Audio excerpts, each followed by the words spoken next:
Bienvenidos, Ushamadid, and welcome UMGC learners from the CMIT-455 Section 6380 course for the Spring 2021 semester.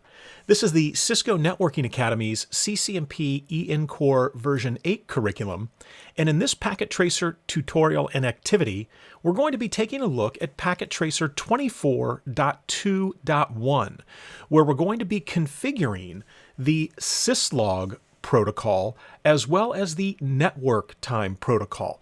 In this activity, you're going to learn a lot of information that's outside of this activity. Specifically, we're going to be taking a look at real Cisco routers and switches, and we're going to talk about some things that you might want to configure that we won't actually see that are part of this activity that are going to be best practices.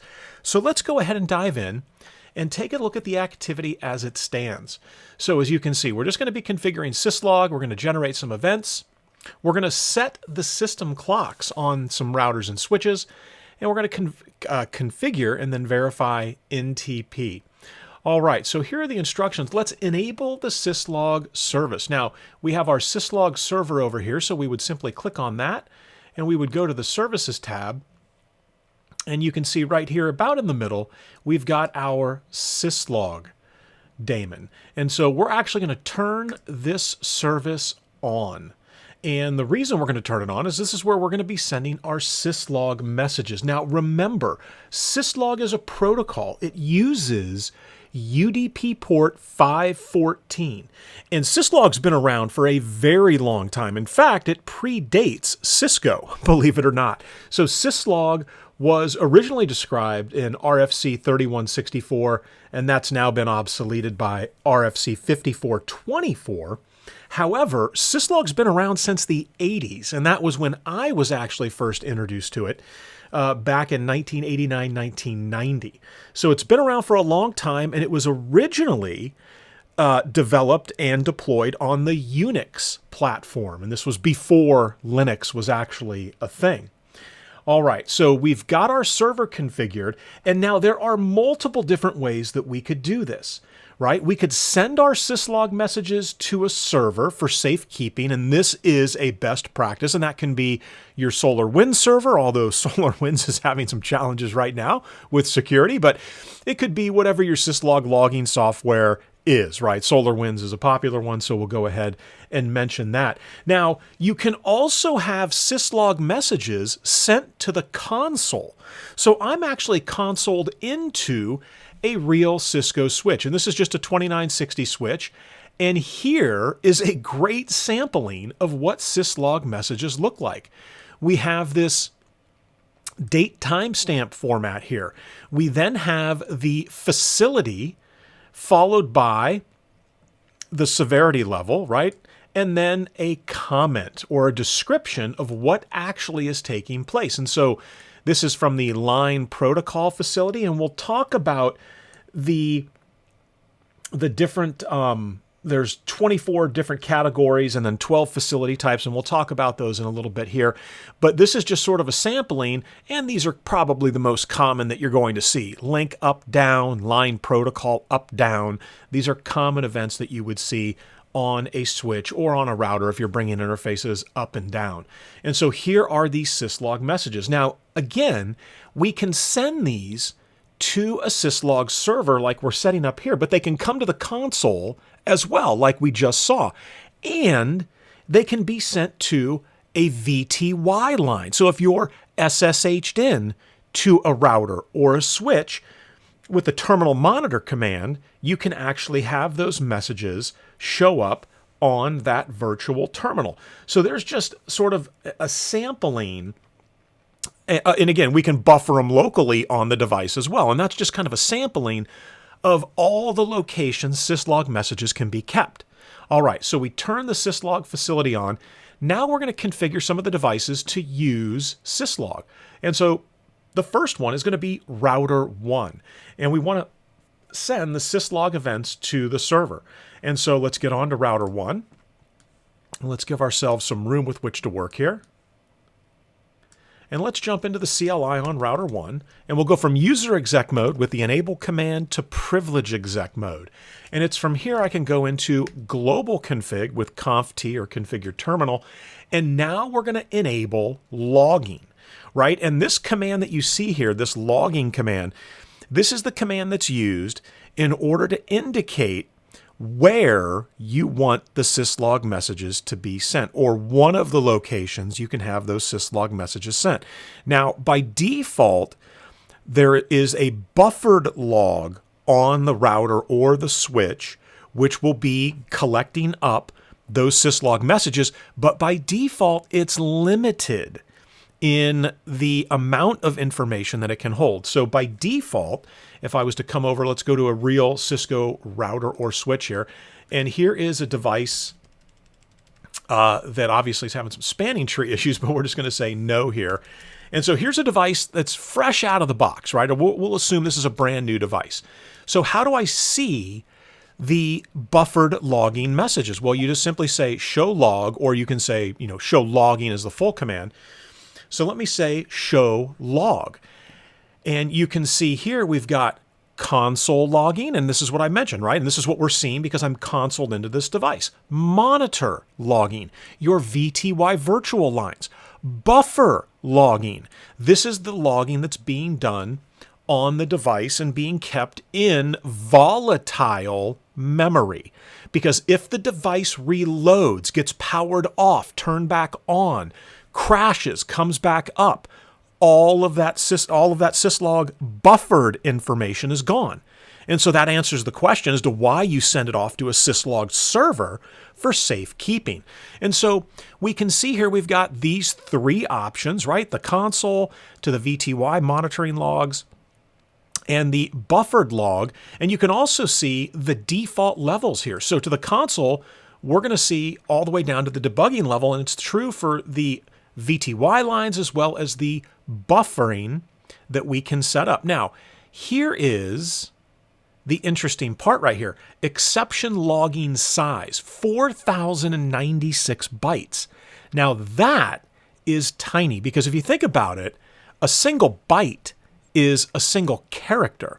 So we can only have 4,096 characters in our log. And if I let that show log run a little bit longer here, you can see that the log buffer, it shows me right here that it is 4,096 bytes. Now, on most routers, and let's see if we can connect into a router here, you're going to see that it's 8,192 bytes. And let's hopefully, all right, so we're on a Cisco 2811 here.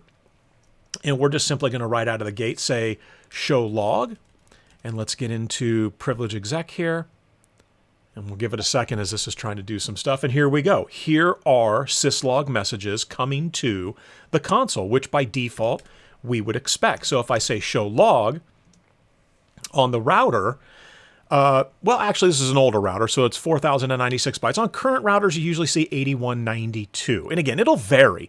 However, my recommendation, and this is what I do on routers that I configure, is that I use the following command to increase the logging size. Because again, I want information when I get on that device. If it's only 4,096 bytes, once I reach byte 4,097, it starts to overwrite the first byte that was written, right? So I start losing, it's like that first in, first out, FIFO kind of a mentality, where the first log messages that were being written in, as I exceed the buffer size on the device, are being overwritten.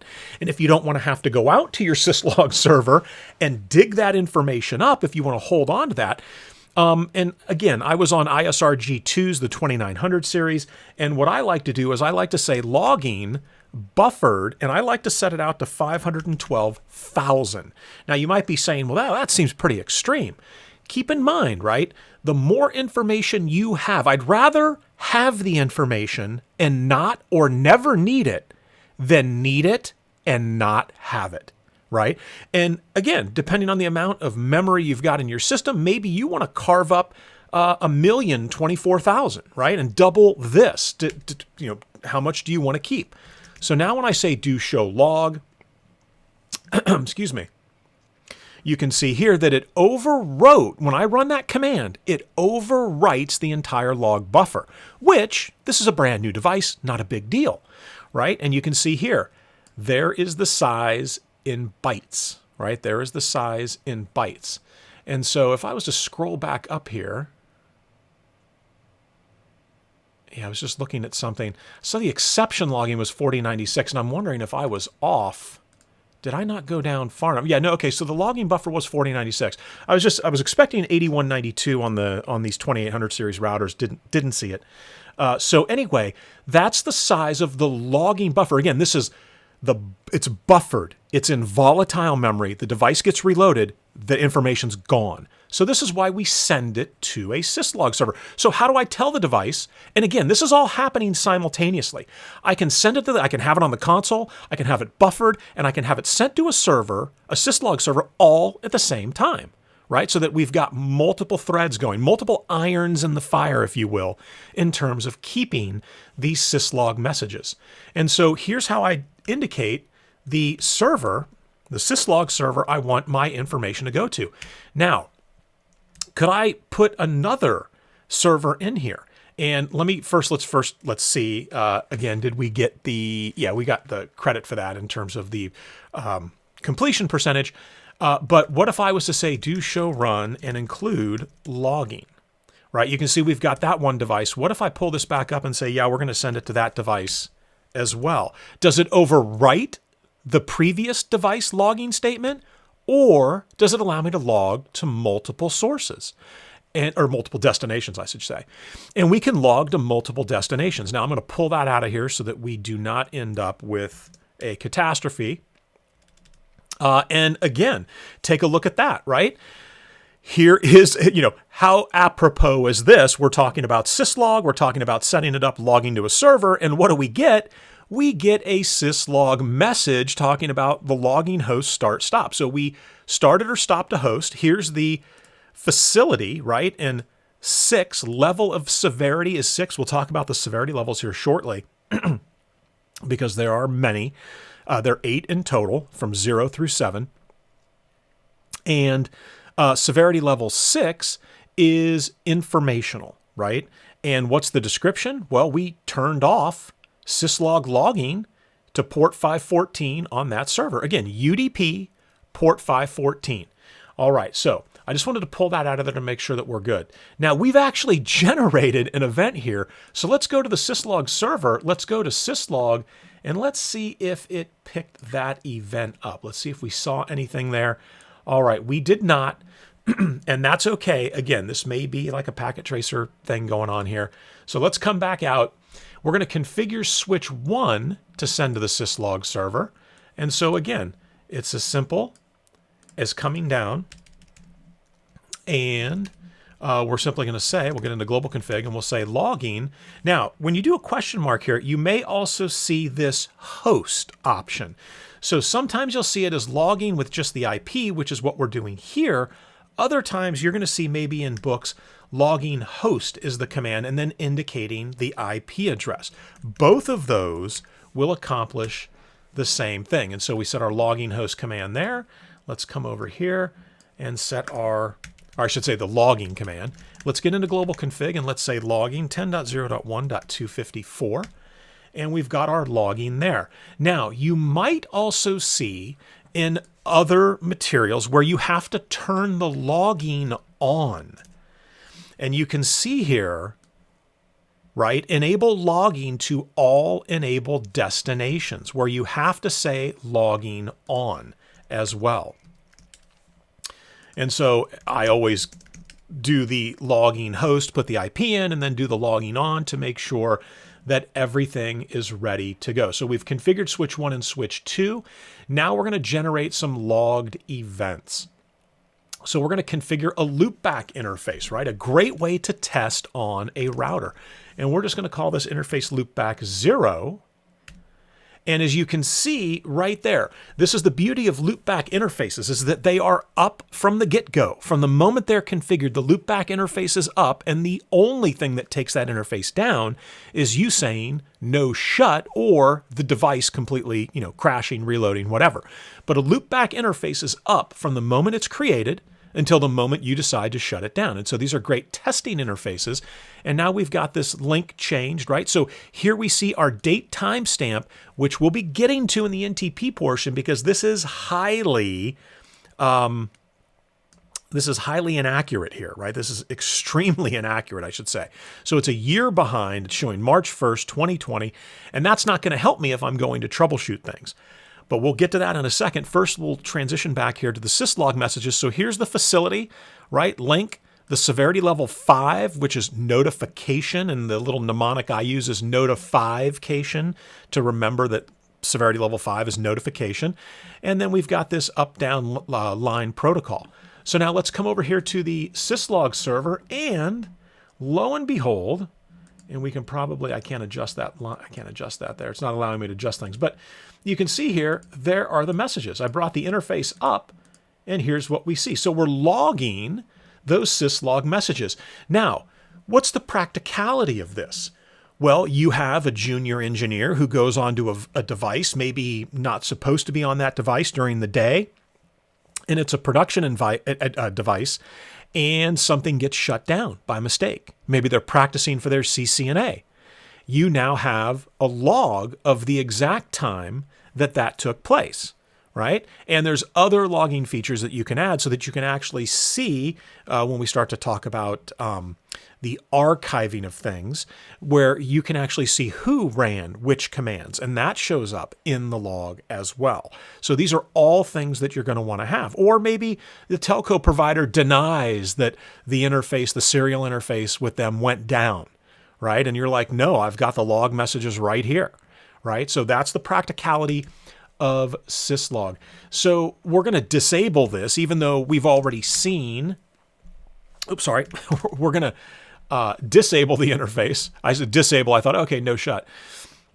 We're going to disable it, and you can see that the link has gone down. And take a look at that. We're watching in real time here as these messages are being logged to our syslog server. All right, and so it says disable it, which we did. We're going to turn off PC1, and the reason we're turning PC1 off, we're going to press a little red button right here, and you see the green light goes out, is because that switch port should go down on switch 1, and we should see switch 1 log something out over here. Oh, and okay, it looks like it's going to want us to turn them back on again and there we go. So it was waiting for it to be turned on. And then same thing, PC2, we'll turn it off. Doesn't generate a message. We turn it on, and it does generate that link message, right? And so we're able to see that information. So we looked at the syslog events. We noted the events that have been recorded. However, the timestamps are incorrect. We're going to clear the log before proceeding to the next step. And so let's pull our syslog server up. Let's click clear log. But before we do that, right, there's some other conversation around logging. And specifically, we've talked about increasing the logging buffer, right? Now, remember, by default, what are we logging? Well, we are logging everything. And here, we'll do it on switch 0 here real quick. So if I say show log, right? And you can see we're limited to 4,096 bytes in this log. But at what level am I logging things, right? So if I'm doing debugs, that's going to the buffer as well. If I'm doing debugs, it's going to the VTY lines. If I'm doing debugs, it's going to the console lines. Now, maybe that's what you want on the console line because that's where you would come in and do a debug. Maybe that's where you want it for the VTY lines. Typically, you need to be very careful when you're doing debugs, right? Because you could crash the device if you're not careful with what you're doing.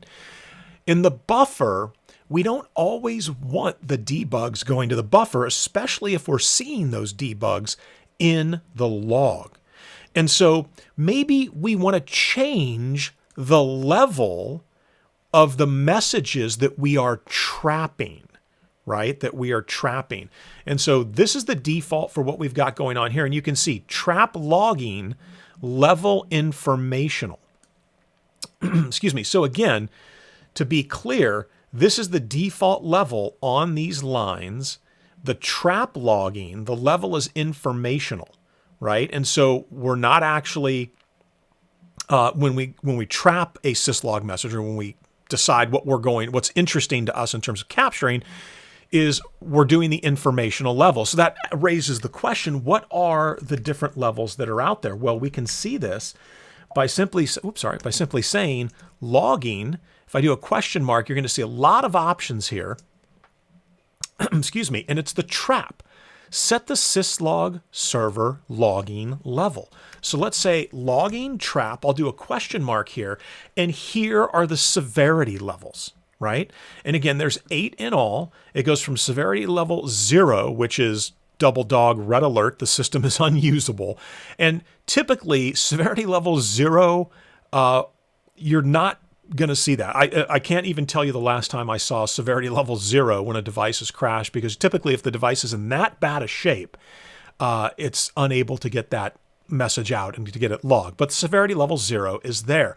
Now here's the key. When setting the logging trap level, I always set it to informational, right? I'll hard code it to informational because I want level 6 severity messages, which are informational, and above. And when I mean above, I'm talking about and the more critical. And so here's how setting this value works. If I say logging trap 5 and I set it to notifications, this means I'm going to be getting severity level 5, 4, 3, 2, 1, and 0. I am not going to get the syslog severity messages that are greater than the trap level. And the same is true if I set it to 3. This means I'm only going to see errors, critical, alerts, and emergencies. In other words, severity level 3, 2, 1, and 0. And so that's why, and again, you can set it with the name or the number. So I could say informational, and that's going to work as well as if I'd said logging trap 6. So logging trap informational, and let's actually set it to something other than informational so that we can see that it changed, and we'll go ahead and set it to notifications. So this is how you pick what level of messages you want. And again, the debugs, those can get awfully chatty. So I don't log the debugs unless it's, some special case that I'm trying to troubleshoot and it's a corner case type thing. But daily normal operations, I go informational and higher because, again, I would rather have the information and not need it than need it and not have it. So we set the logging trap level to notifications, and let's go ahead and say do show log. Excuse me, and see what we've got here. And lo and behold, trap logging level notifications. Now you'll notice that for the buffer, the monitor, and the console, we are all still at debugging. So the question is, all right, a message comes up. It's the notification level. We trap it, we send. But can I say logging buffered, and we'll do a question mark here, so I can set the severity level for things that I receive here as well. And take a look. It's the same 8 severity levels that I can indicate by either name or number. So let's say that in the buffered log, right, for the traps, I only want the notifications, level 5 and below, meaning 5, 4, 3, 2, 1. So from least critical to most critical. But for the buffered log, I want to see the informational messages as well. So I'll say do show log, and we come down here and take a look. So the buffered logging, we're going to capture informational level and below in terms of number and above in terms of severity, right? So severity level 6, 5, 4, 3, 2, 1, and 0. And again, Your use case may be different, so do what you feel is most appropriate for your environment. But again, I wanted to go a little deeper into syslog because this is critical in operational environments. In fact, if you're in any government environment, I can guarantee that this is a requirement that you're doing things like this and setting syslogging up and logging out to other sources. All right, so back to the PT activity, because now we've got this problem where all of the log messages are time-stamped with bogus values, right? Where I think it's 2020 is what we were seeing. This is showing July, but I think we're seeing March.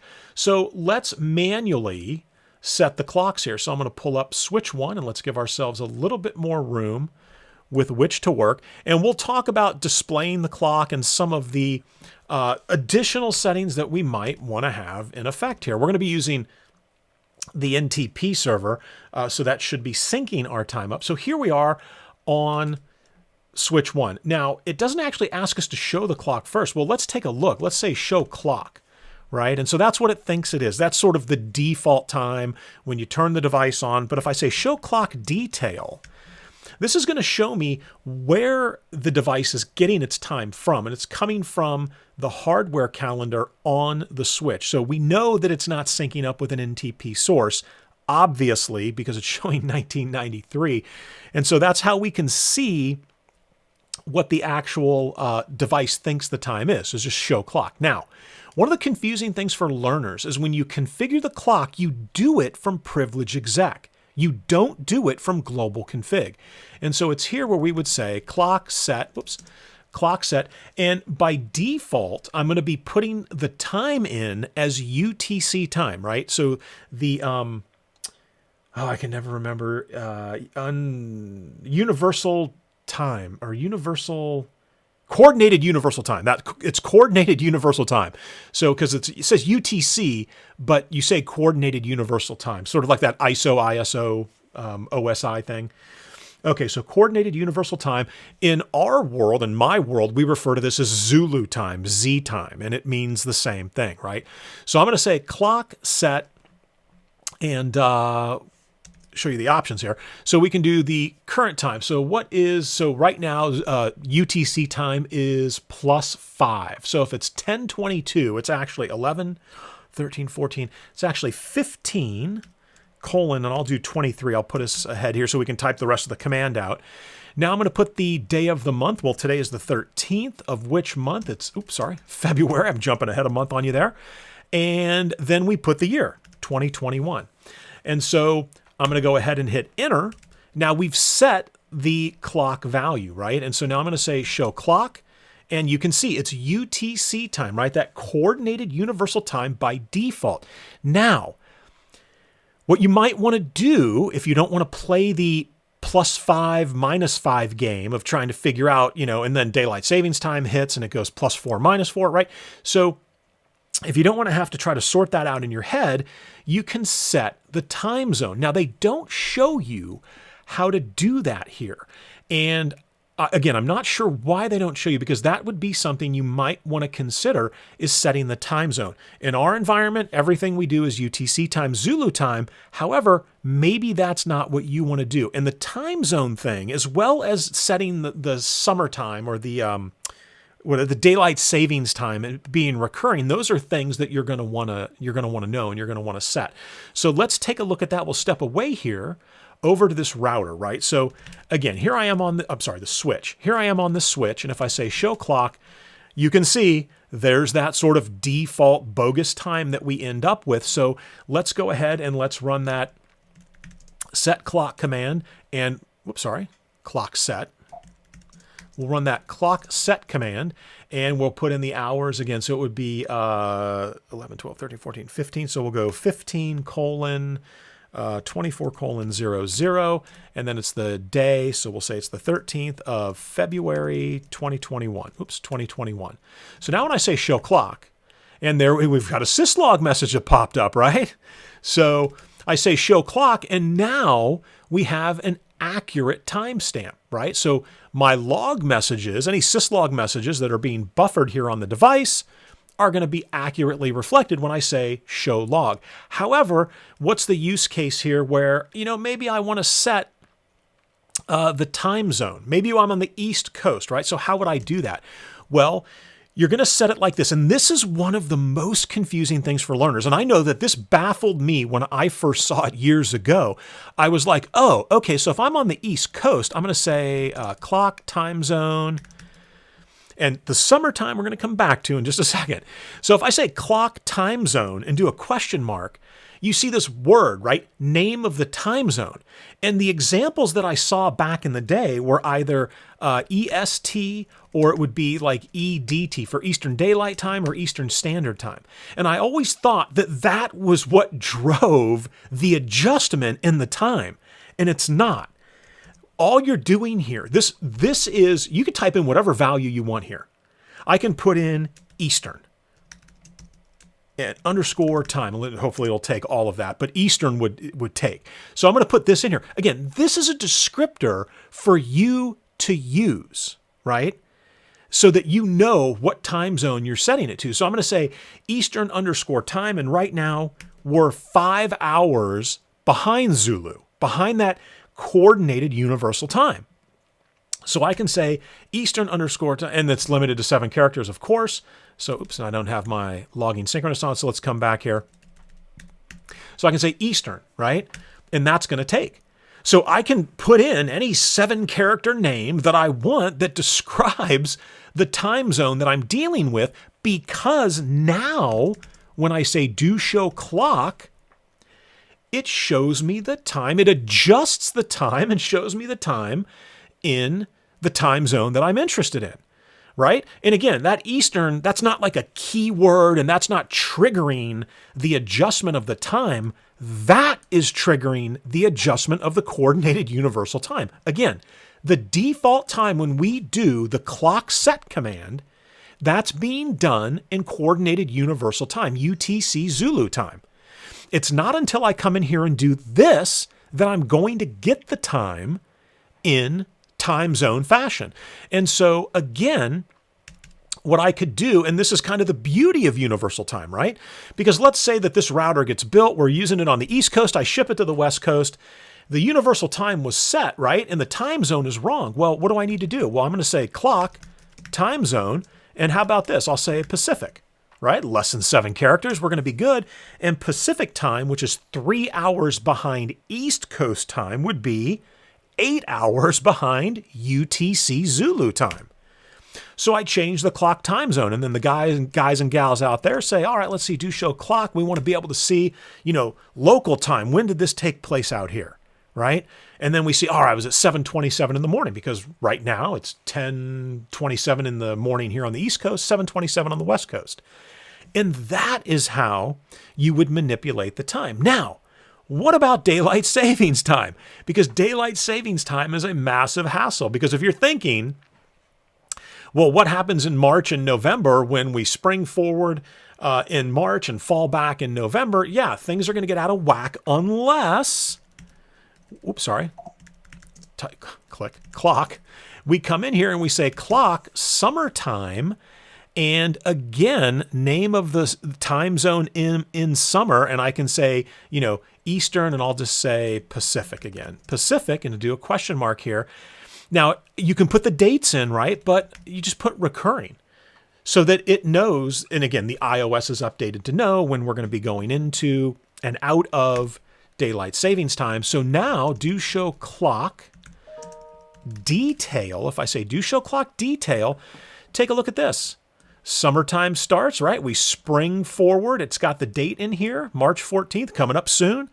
We're about a month away. And then summertime ends in November, right? So you can see all of this information. So I like the activity, but I think it's good to step out of that activity to get some real world understanding of some of the things you're going to be setting. Now, this is setting the time on the device proper, right?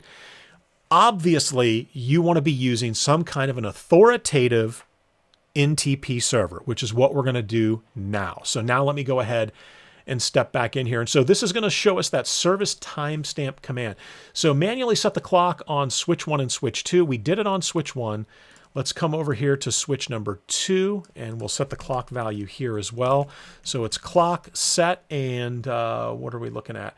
So UTC time would be +5, so I keep forgetting here. So 15:29:00, and it's the 13th of February 2021, right? And you do it a couple times, and you're not going to forget how to set the clock time. And in fact, let me check and see if we could even do, what do they have in here? So clock time zone. So yeah, we could get away with the time zone right here, right? I could do the time zone if I wanted to. We won't because I don't want to hose the activity up. All right, so the clock has been set. So now let's set the service timestamp. So this is the timestamp format that's going to go on the log messages. And so real briefly, do show log. If we take a look at the log messages we have now, remember this. Here's the time, and you can see here, right? We went from March 1st to February 13th, right? So all of the messages from here on out have an accurate timestamp. And keep in mind, this is the format. The date timestamp format is this right here, right? So remember that as we get ready to change things. And the same thing is true here if I say do show log, and we don't have any log messages, but the format is going to change based on service timestamp log. And you can do log or debug, right? You can change the timestamp format for both of these message types. So here they want date time and millisecond. Right? That's all they're asking for. If I do a question mark, you can see that's all that's offered, right? So date, time, millisecond. If I roll back here, let's see if they have the uptime. Okay, they don't, and I'm glad that they don't. So there's another option you can use, which I'll show you on the switch, which is service timestamp log uptime, which gives you the timestamp value relative to the amount of time the device has been up and operational. Now, there might be a use case for that. I don't have one in my context, right? So again, maybe you want to see that, but not something that I see used often. So it's always date time, and or I shouldn't say always. The majority of the time, it's date time and not uptime of the device. So we've got that set on switch 2. Let's come over to switch 1 and do the same thing from global config, service timestamps, log, date time, millisecond. And so that's the format we're going to be seeing the log messages in. And so let's see if we can get one generated here. So let's go into do show IP interface brief, and let's just shut an interface down. So we'll say interface fast Ethernet 01. We'll shut that interface down. And here we go. You see the time is the date, time, right? So here's the date, here's the time, and there, after the period, is the milliseconds. And so it's sort of looking like that is pretty close to what the default is and what we saw on the switch. Now, on the switch over here, let's do this. Let's go ahead and say service timestamp log, and here's where you'll see uptime or date time. So you're typically going to want date time unless you really, really like dealing with math and trying to figure things out, working backwards, reverse engineering what time it is. So take a look here, right? So I could put the local time in the timestamps. I could do milliseconds. I can say show the time zone information and include the year. So I'm going to say local time. We're going to go show time zone. I want milliseconds, and I want the year. Again, I want as much information in that log timestamp that I can possibly get to make it easier for me to troubleshoot things, right? So now let's go ahead and I'll just say interface range fast Ethernet 01 to 19, and let's say shut. And this should certainly generate a message or two. And here are the messages coming to the console, right? They're being logged to the console line, but they should also be going into the log, I hope. Let's go take a look. So do show log, and let's see what we've got. And we do. And take a look at what the change in the date timestamp format has facilitated here. So I've got my date, I've got the year being displayed now. Again, over here, do we have the year? We don't, right? So if you've got Cisco devices, they're always up for years at a time. You're doing iOS upgrades, whatever. But, these devices could be up for a very long time. So why not put the year in there? And then here's the date time along with milliseconds. And there's my time zone, followed by the facility of the syslog message, the severity level, and then like a little mnemonic trying to help you understand, hey, what happened here? So link change, and this is a notification level.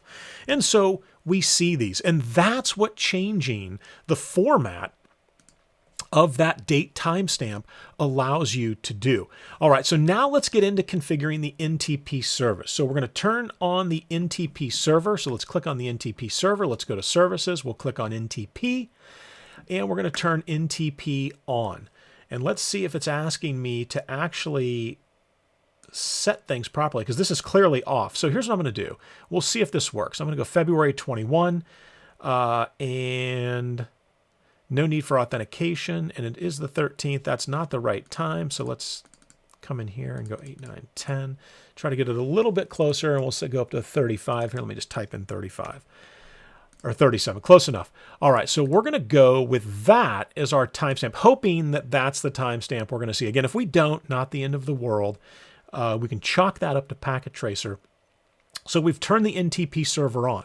So now we're going to come to router 1, and we are going to set the clock on R1 to the date and time according to the NTP server. Well, to do that, right, we're not manually setting the date time, although you might want to do that because there's an issue where if the time is like so far off, it might not synchronize. Now, I have seen that happen a long time ago, but with most current devices, it's going to synchronize. So let's go ahead and say NTP server, and then the NTP server address 64.103.224.2, right?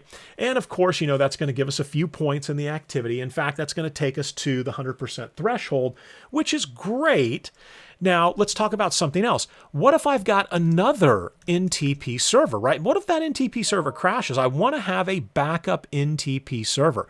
So let's just go ahead and say it's, 209.165.200.101, right? Now, if I've got two servers, and you'll notice we lost 2 points when I did that. If we have two servers, I want to make sure that the one that I feel is the most accurate time source based on the stratum level of that device, and it doesn't support that command, prefer, but that is what you would do, is to prefer one time source over multiple configured time sources. You would simply type that command, NTP server, the IP address, and prefer. All right, so let's get rid of this little sidebar here so that we... and it's ironic, it shows that we still drop back down to 90. We're still at 98%. If I run that again, it's funny, oddly enough, it puts us back at 100. All right, so the NTP time server is in there. So now we're going to say show clock. And let's see what time it shows. You can see here, this is clearly way off in terms of time. And it can definitely take some time for NTP to sort itself out. We could click the fast forward button in the activity here if we wanted to fast forward things. I'm going to let it try to sort itself out here, and let's see if it comes up with accurate time. And while we're waiting for this, let's re-enable and then disable the loopback interface. Well, actually, we're going to wait for the time to update, but let me show you real briefly that prefer command, right? So if I said NTP server 1.1.1.1, and I do a question mark, you can see here that there's all kinds of options available, right? If there's a key required to authenticate to the peer, and we saw that in the packet tracer activity where I can put an authentication key in there. But here is the prefer command, right? Prefer this peer when possible. Version 4 is the most common version of NTP. And in fact, if you were to say NTP server, 1111 version 4, that's the default. So if I say do show run include NTP, or it's the default on current iOS devices, you'll notice we don't see that in the output, right? And the reason we're not seeing version 4 is that is the default. If I say do show NTP, do show NTP status, right? You can see that this, and this is not going to synchronize because 1111 is not a clock, but we see all this information in here that we would change. A lot of this is going to change when we do finally synchronize. Most importantly, it's going to say clock is synchronized. Now the stratum number is going to go, excuse me, all the way up to 16, meaning, you know, it's unreachable, right? That it's completely inaccurate. We have no time. We're not synchronized. And then from there, the lower the number, the better the source of information, right? And so if you're going to use Google time servers or NIST time servers, right, you'll see whatever their stratum is. And that's typically an approach that a lot of network engineers will use with devices that have reachability out to the internet and that aren't depending on internal devices to provide their time. Another command you need to be aware of, another option I should say, is the source interface, right? So maybe you've got a loopback address that you are publicly advertising, and that's the address that you want to source your NTP requests from. Now, NTP, also UDP, the User Datagram Protocol, and it uses port, and this is the easiest one to remember, it uses port 123, right? So, I mean, it's like keeping time, 1, 2, 3, and that's sort of a little mnemonic to help you remember the time. So if I was to say, not show clock, show NTP, and we've got some additional options here. If I was to say associations and do a question mark, we can go into detail. And this is going to show me all kinds of increased detail if I was associated. And you can see insane, right? Because this is not a clock NTP server to which I can synchronize. All right, there's my version 4, right? That's what we set for the version. Let's go back to the activity and let's cross our fingers, and fantastic, right? Good timing. We had a little segue there. We're back. So now the timing is accurate. So now I'm going to come back into the interface loopback 0 command, or interface loopback 0 interface, and we're going to shut that interface down, right? And that should generate, if it was not already shut down, let me say no shut, and we'll bring it up, and then I'll say shut. So we're going to generate all kinds of stuff here. And as you can see, we've got good time, right? Our time is accurate here. Well, it's showing 2200. So the time is good. And let's come take a look at the log. And in our log messages, right, we've got accurate time here. Or is that? Oh, yeah. Okay, 213. Sorry, those are the older messages. So we've got the 213 messages right there. So we're getting that accurate time. So one of the last things that we want to do, again, we've got the 100% on the activity. That's fine and dandy. But let's go ahead and say, show NTP associations. And you can see that we are synchronized out to the 64, 103, 242. What if I was to say show NTP status? It's going to show that the clock is synchronized. And there's the stratum level we have now, stratum level 2, very accurate time source. In other words, not insane, right? So very accurate time source.